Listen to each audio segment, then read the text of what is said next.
बाबा जी और हजूर जी की प्यारी संगत जी, राधा स्वामी जी, स्वागत है आपका हमारे चैनल परमात्मा का संदेश में। संगत जी, हम सब सत्संगों में बार बार सुनते हैं कि हमारा असली घर सचखंड है, वही स्थान जहाँ से हम आए हैं और जहाँ एक दिन लौटना है। यह मानव जन्म हमें यूं ही नहीं मिला। यह कोई साधारण अवसर नहीं है, बल्कि यह आत्मा के लिए परम अवसर है कि वह प्रभु भक्ति, नाम सुमिरन और सद्गुरु की कृपा से अपने परमपिता से दोबारा संबंध जोड़े और अपने सच्चे घर लौट जाए। परंतु अक्सर साधक के मन में प्रश्न उठता है, आखिर सचखंड क्या है? कैसा है वह स्थान? वहाँ क्या होता है? संगत जी, क्या आप भी जानना चाहते हैं उस दिव्य लोक के बारे में, जहाँ न दुख है, न वियोग, न माया की छलना, जहाँ केवल शुद्ध प्रेम, अखंड शांति और अमर आनंद का प्रवाह है? वह कोई कल्पना नहीं, कोई कहानी नहीं, वह सच्चाई है, आत्मा का वास्तविक गंतव्य है। हमारे सतगुरु ने हमें नाम देकर उसी सचखंड का मार्ग दिखाया है। परंतु अब प्रश्न यह है कि वह परमधाम कैसा है और वहां तक पहुंचना कैसे संभव है? संगत जी, पूरी जिंदगी हम किसी न किसी चीज के पीछे भागते रहते हैं। कभी धन के पीछे, कभी सम्मान के पीछे, कभी रिश्तों में स्थिरता की खोज में, तो कभी मन की शांति के लिए। पर क्या कभी ठहरकर हमने सोचा है कि जिस सुख की तलाश में हम दिन रात भागते हैं, वह वास्तव में कहाँ मिलेगा? वह सुख न तो इस संसार के भोगों में है, न किसी व्यक्ति या वस्तु में, वह तो भीतर है, उस सचखंड में जहाँ आत्मा अपने स्रोत से मिलती है। लेकिन यह समझना जरूरी है कि सचखंड कोई बाहरी भौतिक स्थान नहीं, बल्कि एक अवस्था है चेतना की, वह उच्चतम स्थिति जहां आत्मा अपनी माया की परतों को पार करके शुद्ध नूर से मिल जाती है। यह अनुभव केवल कुछ विरले आत्माओं के लिए नहीं है, हर सच्चे साधक के लिए यह संभव है, यदि वह सुमिरन, सेवा और सद्गुरु की आज्ञा में स्थिर रहकर यात्रा जारी रखे। सचखंड की ओर यह यात्रा कोई एक दिन की बात नहीं, यह भीतर उतरने का मार्ग है, मन से ऊपर उठने की प्रक्रिया है। जैसे जैसे हम शब्द में लीन होते जाते हैं, वैसे वैसे हमारे भीतर की परतें हटती जाती हैं और आत्मा अपने वास्तविक स्वरूप को पहचानने लगती है। यही वह अवस्था है जहाँ मैं समाप्त होता है और केवल वह शेष रह जाता है, शाश्वत प्रेम, शांति और परम आनंद का सागर। संगत जी, आज की यह चर्चा अत्यंत पवित्र और गहरी है। कृपया इसे अंत तक अवश्य श्रवण करें, क्योंकि आज हम उस परम सत्य की बात करने जा रहे हैं जो इस माया जगत के हर सुख, हर दौलत, हर उपलब्धि से कहीं ऊंचा और शाश्वत है। वही है हमारा सच्चा घर, सचखंड। और यदि आप हमारे चैनल परमात्मा का संदेश पर नए हैं तो कृपया सब्सक्राइब अवश्य करें। संगत जी, क्या आपने कभी खुद से पूछा है, मैं इस धरती पर क्यों आया हूँ? हर दिन हम सुबह उठते हैं, काम पर जाते हैं, जिम्मेदारियां निभाते हैं, परिवार और समाज के बीच अपनी भूमिका निभाते हैं और इसी भाग दौड़ में पूरी जिंदगी निकल जाती है। लेकिन कभी एक पल ठहरकर सोचिए, क्या बस यही जीवन का उद्देश्य है? क्या हम केवल कमाने, खाने और मर जाने के लिए जन्मे हैं? संगत जी, बाबा जी बार बार हमें यह याद दिलाते हैं, मानव देह कोई मामूली वरदान नहीं है, ये एक सीढ़ी है सचखंड तक जाने की। यह शरीर कोई साधारण चीज नहीं, ये हमारी अनगिनत जन्मों की साधना और कृपा का परिणाम है। न जाने कितनी बार हमने प्रभु से यह अवसर मांगा होगा, न जाने कितनी बार हमने तप और प्रार्थना की होगी, जो आज ये दुर्लभ मानव जन्म हमें प्राप्त हुआ है। पर अफसोस, हम में से अधिकतर लोग इस अवसर की गहराई को समझ नहीं पाते। हम इसे संसार की छोटी छोटी बातों में उलझा देते हैं। बड़ी गाड़ी चाहिए, बड़ा घर चाहिए, समाज में मान सम्मान चाहिए। लेकिन संगत जी, यह सब पाकर भी यदि मन अशांत है तो क्या हम सच में सुखी हैं? जरा सोचिए, एक व्यक्ति के पास सब कुछ है, पैसा, नाम, शोहरत, लेकिन जब रात को नींद नहीं आती, जब रिश्तों में तनाव है, जब भीतर खालीपन महसूस होता है, तो क्या वह सच में सफल कहलाएगा? नहीं संगत जी, सच्ची सफलता बाहर की नहीं, भीतर की होती है। जब आत्मा अपने स्रोत से जुड़ती है, जब भीतर एक गहरी शांति और प्रेम का अनुभव होता है, तभी सच्चा सुख मिलता है। यही कारण है कि बाबा जी हमें बार बार भीतर की ओर लौटने के लिए प्रेरित करते हैं। वे कहते हैं, जिस सुख की खोज तुम बाहर कर रहे हो वह तो तुम्हारे भीतर ही है। सचखंड कोई बाहरी स्थान नहीं, बल्कि आत्मा की वह स्थिति है जहां वह अपने सृजनहार से एक हो जाती है, जहां न माया का भ्रम है, न वियोग, न दुख, बस शाश्वत प्रेम और आनंद की धारा है। संगत जी, मानव जीवन का असली लक्ष्य यही है, खुद को जानना, मन को साधना, सेवा, सुमिरन और सत्संग के सहारे परमात्मा की ओर लौटना। हमारा यह जीवन केवल एक यात्रा नहीं, बल्कि एक आह्वान है भीतर के उस सचखंड तक पहुंचने का, जहां आत्मा मुक्त होकर अपने सच्चे घर में विश्राम पाती है। इसलिए संगत जी, अब समय है कि हम इस वरदान स्वरूप जीवन को व्यर्थ न जाने दें। अपने सद्गुरु की आज्ञा में रहकर प्रेम, सुमिरन और सेवा के मार्ग पर चलें। यही हमें सचखंड तक पहुंचाने वाली सीढ़ी है, यही हमारे जीवन का असली मकसद है। संगत जी, एक बहुत गहरी और महत्वपूर्ण बात हमें समझनी चाहिए। यह जो मनुष्य जीवन हमें मिला है, यह कोई साधारण चीज नहीं है। यह शरीर करोड़ों योनियों के बाद अनगिनत जन्मों की तपस्या और प्रभु की असीम कृपा से प्राप्त हुआ है। यह देह कोई सामान्य काया नहीं, बल्कि वह अमूल्य माध्यम है जिसके द्वारा आत्मा परमात्मा तक पहुंच सकती है, उसे पहचान सकती है और अपने सच्चे घर सचखंड तक लौट सकती है। पालतू जानवर, पक्षी या अन्य प्राणी यह वरदान नहीं पा सके, क्योंकि उनमें वह चेतना, वह विवेक और वह आत्म जागृति की क्षमता नहीं जो मनुष्य को मिली है। यह देह ही वह दिव्य अवसर है जिसमें आत्मा अपने भीतर उतरकर अपने सृजनहार का साक्षात्कार कर सकती है। नीचली योनियों में जीव केवल भटकता रहता है, कर्मों के बंधनों में फंसा रहता है, परंतु मनुष्य देह ही वह द्वार है जहां से मुक्ति की यात्रा प्रारंभ होती है। यह अवसर हमें मिला है कि हम अपने कर्मों को सुधारें, नाम की कमाई करें और सद्गुरु की कृपा से उस परम सत्ता तक पहुँचें। बाबा जी हमेशा हमें चेतावनी देते हैं, जो इस जीवन को व्यर्थ गोंवा देता है वह फिर कब यह दुर्लभ देह पाएगा। यह वचन गहराई से सोचने योग्य है। संगत जी, हम जीवन में चाहे कितनी भी दौड़ भाग करें, धन, पद, यश और मान सम्मान पालें, लेकिन इन सबसे अधिक मूल्यवान यह प्रश्न है कि क्या हम इस जन्म का वास्तविक उद्देश्य पहचान पाए हैं? क्या हम समझ पाए हैं कि यह जीवन आत्मा की मुक्ति और परमात्मा से मिलन का सुनहरा अवसर है? संगत जी, यह जीवन हमें इसलिए नहीं मिला कि हम केवल बाहरी वस्तुओं और क्षणिक सुखों के पीछे भागें।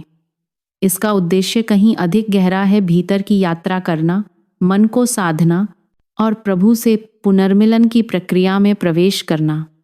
इसलिए बाबा जी सदा कहते हैं, इस जीवन को संसार की चकाचौंध में न गंवाओ, क्योंकि असली सफलता किसी ऊंचे पद या बड़े घर में नहीं, बल्कि उस अवस्था में है जहां आत्मा अपने स्रोत से जुड़ जाए, जहां हमें शांति, प्रेम और आनंद का वास्तविक अनुभव हो। यही सच्ची सफलता है और यही जीवन का परम लक्ष्य, सचखंड की यात्रा। अब प्रश्न उठता है, सचखंड आखिर है क्या? क्या वह कोई स्वर्ग जैसा स्थान है जो आकाश में कहीं दूर है, या कोई मंदिर, कोई तीर्थ, कोई पर्वत की चोटी? बाबा जी बहुत सरलता से समझाते हैं, सचखंड कोई भौतिक स्थान नहीं है, बल्कि चेतना की वह अवस्था है जहां केवल परमात्मा का प्रकाश है। वहां मैं और मेरा मिट जाता है और केवल वह शेष रह जाता है। सचखंड शब्द के दो भाग हैं। सच अर्थात वह सत्य जो न कभी जन्मा न मरेगा, और खंड अर्थात एक लोक, एक अवस्था या चेतना का स्तर। गुरबाणी में आता है, सचखंड वसै निरंकार, कर कर वेखे नदर निहाल। श्री गुरु ग्रंथ साहिब अंग 8। अर्थात सचखंड वह दिव्य लोक है जहां निरंकार स्वयं विराजमान है, सबको अपनी नज़र से देखते हैं और उनकी कृपा दृष्टि से ही समस्त सृष्टि संचालित होती है। संगत जी, इसे एक सरल उदाहरण से समझिए। जैसे आपके मोबाइल में अनेक ऐप्स हैं, लेकिन जब बैटरी ही खत्म हो जाए तो कोई ऐप नहीं चलती। वैसे ही यह पूरी सृष्टि, शरीर, मन, विचार, विज्ञान सब सचखंड रूपी परमात्मा की चेतना से ही संचालित हैं। वही ऊर्जा, वही सत्ता सब में कार्यरत है। लेकिन यह भी समझ लीजिए कि सचखंड कोई ऐसा स्थान नहीं जहां हम मृत्यु के बाद जाएंगे, बल्कि यह एक जीवित अनुभव है जिसे साधक जीते जी पा सकता है, यदि वह भजन, सुमिरन, सेवा, सत्संग और गुरुकृपा के सहारे अपने मन को शांत कर ले।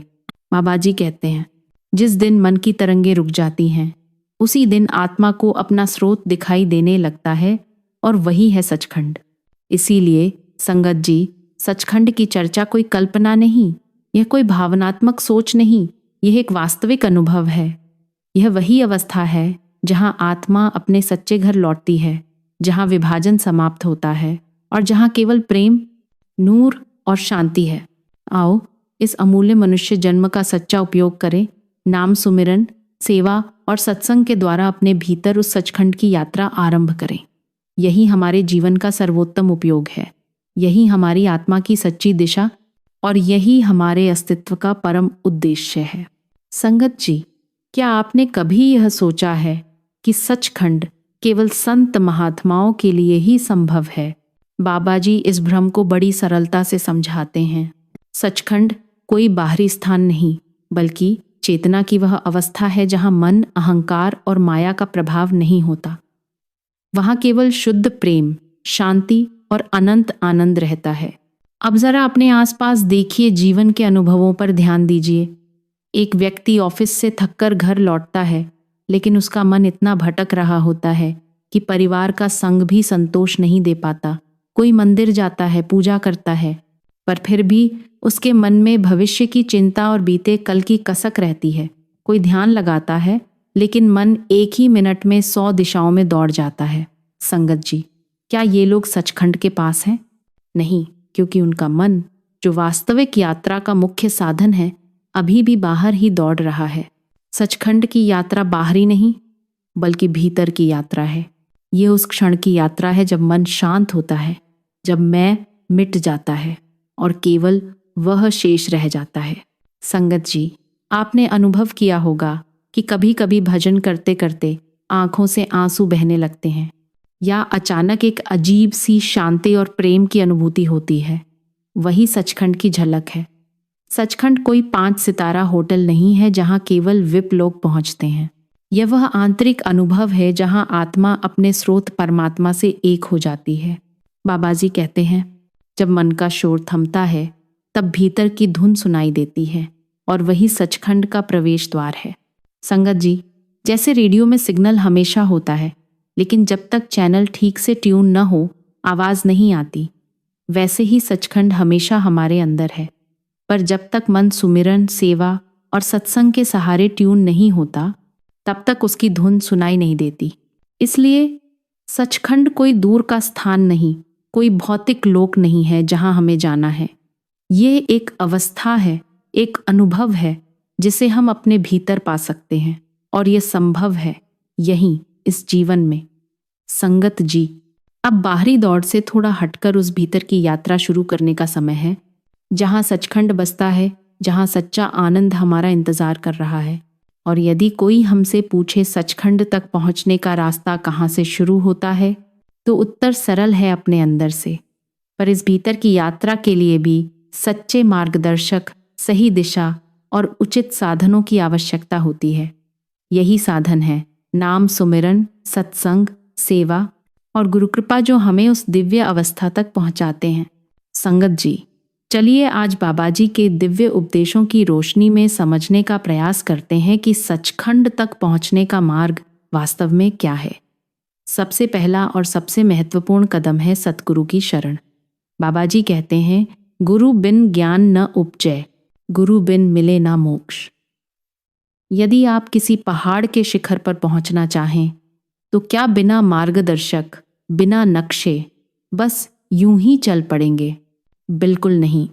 इसी प्रकार जीवन रूपी जंगल से सचखंड तक पहुंचने के लिए सतगुरु ही हमारा मार्गदर्शक होते हैं। वे ही जीव को नाम देते हैं, जो परम आनंद तक पहुंचाने वाला सर्वोत्तम साधन है। केवल किताबें पढ़ लेना या धार्मिक कर्मकांड करना कभी भी उस जीवित अनुभव की शक्ति नहीं दे सकता जो सतगुरु से ही प्राप्त होती है। दूसरा महत्वपूर्ण माध्यम है नाम सिमरण, वह नौका जो हमें पार लगाती है। बाबा जी कहते हैं, नाम की महिमा अगम अपारा, जिससे तरह संसार सारा। जीवन की भागदौड़, चिंताएं, मन की बेचैनी सब बाहर से ठीक दिखते हैं, लेकिन मन अस्थिर रहता है। नाम सिमरण वही औषधि है जो मन को शांति देती है, भीतर के प्रकाश को प्रकट करती है। नियमित अभ्यास से चाहे थोड़े समय के लिए ही चिंताएं कम होती हैं। क्रोध घटता है और मन भीतर की ओर मुड़ने लगता है। पहले कदम में मन का सुमिरन से एकाग्र होना आवश्यक है। जैसे जैसे मन स्थिर होता है, बाहरी शोर कम होता है और भीतर की ओर यात्रा शुरू होती है। यही ध्यान की अवस्था है। धीरे धीरे गहन अभ्यास से भीतर से एक मधुर दिव्य ध्वनि सुनाई देने लगती है। वह शब्द धुन, बाबा जी बताते हैं, जो आत्मा को सहारा देती है और उसे सचखंड तक खींचती है। पर सचखंड तक पहुंचने के लिए केवल धुन सुनना पर्याप्त नहीं है। इसके लिए जीवन को नियमित सुमिरन, पवित्र विचार, निष्काम सेवा और सच्चा प्रेम से भरना पड़ता है। सचखंड कोई भौतिक स्थान नहीं, बल्कि चेतना की वह अवस्था है जहाँ केवल प्रेम, प्रकाश और शांति है। इसके मार्ग में गुस्सा, अहंकार, ईर्ष्या, मोह जैसी बाधाएं आती हैं, जिन्हें धुलना आवश्यक है। बाबा जी कहते हैं, सच्चा भजन सुमिरन ही सबसे ऊंची सेवा है। यही कार्य है जिसके लिए हमें मानव जीवन मिला है। तीसरा महत्वपूर्ण पहलू है सेवा, प्रेम और भक्ति। ये तीनों सचखंड की यात्रा को सरल बनाते हैं। बिना प्रेम के भक्ति सूखी शाखा जैसी है जो फल नहीं देती। सेवा अहंकार को पिघलाती है, प्रेम से ईर्ष्या द्वेष मिटते हैं और भक्ति से हृदय भावनाओं से भर जाता है। जब हम सच्चे प्रेम और श्रद्धा से सेवा और सुमिरन करते हैं तो सचखंड की यात्रा सहज हो जाती है। चौथा, मन की शुद्धि और सात्विक जीवन। बाबा जी कहते हैं, जैसे गंदे पात्र में अमृत नहीं रखा जा सकता, वैसे ही अशुद्ध मन में परमात्मा नहीं विराजते। अगर मन में द्वेष, क्रोध, अहंकार भरे हों तो बाहरी पूजा पाठ के बावजूद भीतर शुद्धता नहीं आती। इसलिए आवश्यक है पवित्र विचार रखना, दूसरों के लिए शुभ सोचना, क्षमा करना सीखना, संयम, करुणा और विनम्रता के साथ सात्विक जीवन जीना। जब मन शांत, पवित्र और समर्पित होता है, तभी परम चेतना सचखंड प्रकट होती है। संगत जी, सचखंड तक पहुंचना कोई असंभव कार्य नहीं, यह कोई कल्पना नहीं, बल्कि वास्तविकता है जिसे हर जीव अपने इसी जीवन में प्राप्त कर सकता है। सतगुरु की शरण, नाम सुमिरन, सेवा, प्रेम और सात्विक जीवन अपनाकर हम सचखंड की ओर बढ़ सकते हैं। इसलिए आज से इस यात्रा की शुरुआत करें, बाहर से नहीं, अंदर से, सुनकर नहीं, अनुभव करके, मूल्यांकन नहीं, प्रेम में डूबकर। यही जीवन का सर्वोच्च मार्ग है और यही हमें सचखंड की ओर ले जाने वाली वास्तविक यात्रा है। संगत जी, क्या कभी आपने सोचा है वो संत जिनके चेहरे पर हर समय एक शांत मुस्कान होती है, उनके पास ऐसा कौन सा खजाना होता है जो हम नहीं देख पाते? यह खजाना केवल बाहरी नहीं बल्कि भीतर का अनुभव है। वह परम शांति, वह दिव्य आनंद, वह अनंत प्रेम जो केवल सचखंड की ओर बढ़ने वाले साधक को प्राप्त होता है। बाबा जी समझाते हैं कि सचखंड की अनुभूति कोई बाहरी उपलब्धि नहीं है, बल्कि एक भीतरी परिवर्तन है। जब आत्मा सतगुरु की कृपा से उस परम अवस्था की ओर बढ़ती है तो उसके जीवन में कुछ दिव्य लक्षण प्रकट होने लगते हैं। ये लक्षण साधक को बाहरी दुनिया के सुख दुख से अलग करते हैं और उसे भीतर से अनुभूत आनंद और शांति का अनुभव कराते हैं। सबसे पहला लक्षण है गहरी शांति का अनुभव। बाबा जी कहते हैं, सच्ची शांति बाहर नहीं, केवल अंदर मिलती है। आज के समय में हर कोई किसी न किसी दौड़ में लगा है, कोई दौलत के पीछे, कोई रिश्तों के पीछे, कोई सफलता के पीछे, लेकिन सबकी आंखों में थकावट है और दिल में बेचैनी। जब कोई साधक नाम सिमरण और गुरु कृपा से सचखंड की ओर बढ़ता है तो एक दिन ऐसा आता है जब वह भीतर से शांत हो जाता है, चाहे बाहर कुछ भी हो। वह ऑफिस के तनाव में भी भीतर से घबराहट नहीं महसूस करता, किसी के अपमान पर बदले की भावना नहीं उठती, खोए हुए किसी वस्तु या स्थिति के बावजूद टूटन महसूस नहीं होती। यह इसीलिए होता है क्योंकि साधक जानता है कि जो कुछ भी हो रहा है वह मालिक की मर्जी से हो रहा है। यही वह पहली सीढ़ी है गहरी शांति की, जो साधक को भीतर से स्थिर और अडिग बनाती है। दूसरा दिव्य लक्षण है अनंत आनंद की अनुभूति। बाहर का सुख सीमित और क्षणिक है, लेकिन भीतर का आनंद अनंत और स्थायी होता है। जीवन में हम देखते हैं कि कोई बड़ी इच्छा पूरी हो जाने पर थोड़ी देर के लिए खुशी मिलती है, लेकिन फिर मन किसी अन्य वस्तु की ओर दौड़ जाता है। लेकिन जो साधक सचखंड की ओर बढ़ता है, वह किसी वस्तु या स्थिति में आनंद खोजता नहीं, उसकी भीतर की स्थिति ही आनंदमय हो जाती है। उसे अकेलेपन में भी सुख की अनुभूति होती है, सेवा में सच्चा सुकून मिलता है। सिमरण करते हुए आंखों से जो आंसू बहते हैं वे दुख के नहीं, प्रेम और आनंद के होते हैं। बाबा जी कहते हैं, जिसके मन में नाम बसा हो उसे आनंद खोजने की आवश्यकता नहीं होती, वह स्वयं आनंद हो जाता है। यह आनंद बाहरी परिस्थितियों पर निर्भर नहीं होता, बल्कि साधक के भीतर की चेतना और सद्गुरु के नाम से उपजता है। तीसरा लक्षण है अंतर्दृष्टि का जागृत होना। जब भीतर की आंखें खुलती हैं तो संसार वैसा नहीं दिखता जैसा पहले लगता था। साधक हर घटना में प्रभु की योजना देखता है, दूसरों की गलतियों को क्षमा करना सीखता है और हर व्यक्ति में परमात्मा के अंश को पहचानने लगता है। अब उसके निर्णय अहंकार से नहीं, बल्कि विवेक और करुणा से होते हैं। वह दूसरों को दोष नहीं देता, बल्कि हर घटना में सीखने योग्य अवसर खोजता है। बाबा जी कहते हैं, जो अपने अंदर देखना सीख गया वही वास्तव में देखने योग्य बन गया। यह अंतर्दृष्टि साधक को भीतर से बदल देती है, उसे सजीव और जागृत बनाती है और संसार के आकर्षणों में उसे विचलित नहीं होने देती। चौथा और अंतिम लक्षण है अपने अस्तित्व का परमात्मा में विलीन हो जाना। जैसे बूंद सागर में मिलती है और उसका मैं मिट जाता है, वैसे ही आत्मा जब परमात्मा में लीन होती है तब मैं का अहंकार समाप्त हो जाता है। साधक धीरे धीरे अपने देह भाव को पीछे छोड़ देता है और स्वयं को एक अविनाशी चेतना के रूप में अनुभव करता है। अब वह कहता है, मैं कुछ नहीं, सब तू ही है। उसे आत्मसमर्पण की भावना होती है और जीत हार, मान अपमान सभी अनुभव समान लगते हैं।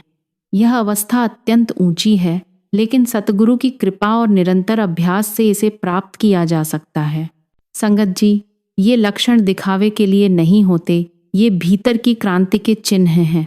हमारा आचरण, हमारी ऊर्जा और हमारी शांति खुद बोलती है। सचखंड की अवस्था कोई कल्पना नहीं, बल्कि जीवंत अनुभव है और हर साधक के लिए संभव है, यदि वह सच्चे मन से सतगुरु की शरण ले, नाम सिमरण और सेवा में लीन रहे, प्रेम और शुद्धता के साथ चलता रहे।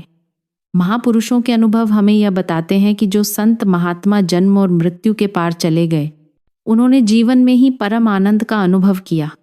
संत कबीर साहिब जी कहते हैं, जब मैं था तब हरि नहीं, अब हरि है मैं नाही। जब तक मैं यानी अहंकार, इच्छाएं और अपेक्षाएं जीवित थीं, तब तक ईश्वर अनुभव नहीं हुआ। पर जैसे ही मैं मिटा, अहम समाप्त हुआ, वहां केवल परमात्मा बचा। व्यवहारिक दृष्टि से देखें तो हमारा हर दुख, हर उलझन कहीं ना कहीं मैं से जुड़ी होती है। पर जब साधक सच्चे भाव से नाम सिमरण करता है, गुरु सेवा में लीन होता है और अपने मैं को छोड़ देता है, तो उसे भीतर से यह अनुभूति होने लगती है, अब मैं कुछ नहीं हूं, जो कुछ है वह प्रभु ही है। यही अहंकार का विसर्जन सचखंड की ओर बढ़ने की निर्णायक अवस्था है। गुरु नानक देव जी कहते हैं, सचखंड वसै निरंकार। यह निरंकार कोई रूप, रंग, आकार नहीं है, बल्कि शुद्ध चेतना का प्रकाश है, जहाँ शब्द की ध्वनि, आनंद की तरंग और प्रेम की पूर्णता है। ध्यान की गहराई में हम अनुभव कर सकते हैं कि कोई विचार नहीं, कोई स्वर नहीं, कोई आकृति नहीं, फिर भी चेतना है, उपस्थिति है। वही निरंकार का वास है। बाबा जी कहते हैं, परमात्मा को देखने की नहीं, महसूस करने की आवश्यकता होती है, और यह अनुभव तभी होता है जब मन शांत और शुद्ध हो जाता है। संगत जी, महापुरुषों के ये अनुभव केवल सुनने या पढ़ने के लिए नहीं हैं, ये हमें रास्ता दिखाते हैं, दिशा देते हैं और प्रेरणा बनते हैं। संत कबीर साहिब जी ने अपने मैं को मिटा दिया और सचखंड को पाया। गुरु नानक साहिब जी ने निरंकार को हर श्वास में महसूस किया और उसकी झलक हमें दी। हम भी उनकी संतान हैं, वही आत्मा हमारे अंदर भी है। अंतर बस ये है, उन्होंने उसे खोज लिया और हम अभी ढूंढ रहे हैं। यदि हम उनके दिखाए मार्ग पर चले, सच्चे मन से नाम सिमरण करें, सेवा और प्रेम से जीवन को सजाएं और अपने भीतर के मैं को धीरे धीरे मिटाएं, तो निश्चित रूप से हम भी उस सचखंड की अनुभूति प्राप्त कर सकते हैं। संगत जी, जिसे हम जीवन भर बाहर ढूंढते हैं, वह वास्तव में हमारे भीतर ही बैठा है। हमने मंदिरों में गए, तीर्थों पर गए, किताबें पढ़ी, उपदेश सुने, पर जब कभी एक क्षण के लिए मन शांत हुआ और हम भीतर की ओर मुड़े, तो एक मधुर अनुभूति हुई, एक अदृश्य उपस्थिति, जैसे कोई बहुत करीबी हमारे भीतर से पुकार रहा हो। बाबा जी हमें हमेशा याद दिलाते हैं, सचखंड तुम्हारे ही अंदर है, अंदर की ओर देखो, वहीं परमात्मा तुम्हारा इंतजार कर रहा है। यह केवल उपदेश नहीं, बल्कि जीवंत सत्य है। जब हम प्रेम करते हैं, मन से द्वेष हटता है। जब सेवा करते हैं, अहंकार मिटता है। जब सिमरण करते हैं, मन शांत होता है। और जब मन शांत होता है, तब हम वही बन जाते हैं जो हम सच में हैं, प्रकाश, प्रेम और चेतना। संगत जी, सचखंड पाने के उपाय हमारे सामने हैं। सतगुरु की शरण लेना, नाम सिमरण करना, निष्काम सेवा करना, प्रेम और भक्ति से जीवन को सजाना। अब प्रश्न यह नहीं है कि क्या मैं सचखंड तक पहुंच सकता हूं, बल्कि यह है, क्या मैं आज से, अभी से उस दिशा में चलना शुरू कर सकता हूं? क्योंकि जिसे हम बाहर खोजते हैं, वह हमारे भीतर प्रेम बनकर धड़क रहा है। यदि हम सच्चे मन से उस मार्ग पर चलें, सद्गुरु की शरण में रहें, प्रेम और सेवा में लीन हों और अपने मैं को धीरे धीरे विसर्जित करें, तो निश्चित रूप से हम भी सचखंड की वह अनुभूति पा सकते हैं जो संतों और महापुरुषों ने अपने जीवन में अनुभव की थी। यही जीवन का सर्वोच्च उद्देश्य है और यही साधक के जीवन को दिव्य यात्रा में बदल देता है, जहां परमात्मा की अनंत शांति और आनंद का अनुभव होता है। संगत जी, बस एक बात याद रखें, सचखंड कोई दूर की मंजिल नहीं है, बल्कि यह एक अत्यंत निकटवर्ती अनुभव है। इसे पाने के लिए किसी बाहरी यात्रा या दिखावे की आवश्यकता नहीं, सिर्फ मन की शांति और सद्गुरु की कृपा से नाम के साथ जुड़ने की तीव्र इच्छा चाहिए। जब हम सच्चे मन से कहते हैं, हे सद्गुरु, हमें ऐसा बल दो कि हम नाम के साथ जुड़ें, अपने मन पर विजय प्राप्त करें और जीवन का असली उद्देश्य सचखंड को प्राप्त कर सकें, तो यह प्रार्थना हमारे भीतर की चेतना को जगाती है और हमें परम आनंद की ओर ले जाती है। संगत जी, सचखंड कोई दूर का सपना नहीं, बल्कि वर्तमान में अनुभव करने योग्य दिव्यता है। बस हमें अपने मन को स्थिर करना है, समर्पण और प्रेम के साथ भजन सुमिरन करना है और सत्संग, सेवा एवं सात्विक जीवन को अपनाना है। यदि आपको हमारी वीडियो पसंद आई हो, तो इस दिव्य ज्ञान को केवल अपने तक सीमित मत रखिए, इसे दूसरों तक पहुंचाइए, क्योंकि ज्ञान का साझा करना भी भक्ति का एक रूप है। यह स्थान केवल एक चैनल नहीं, बल्कि सेवा और साधना का एक माध्यम है, जहां से निकलने वाला हर शब्द आत्मा को जोड़ने और भीतर उठाने का कार्य करता है। इसलिए संगत जी, कृपया हमारे चैनल परमात्मा का संदेश को सब्सक्राइब कीजिए, ताकि आगे भी यह गहन आध्यात्मिक बातें और रहस्यमयी ज्ञान सहजता से आपके पास पहुंचता रहे और आपकी आत्मा को मार्गदर्शन और प्रेरणा देता रहे। राधा स्वामी जी।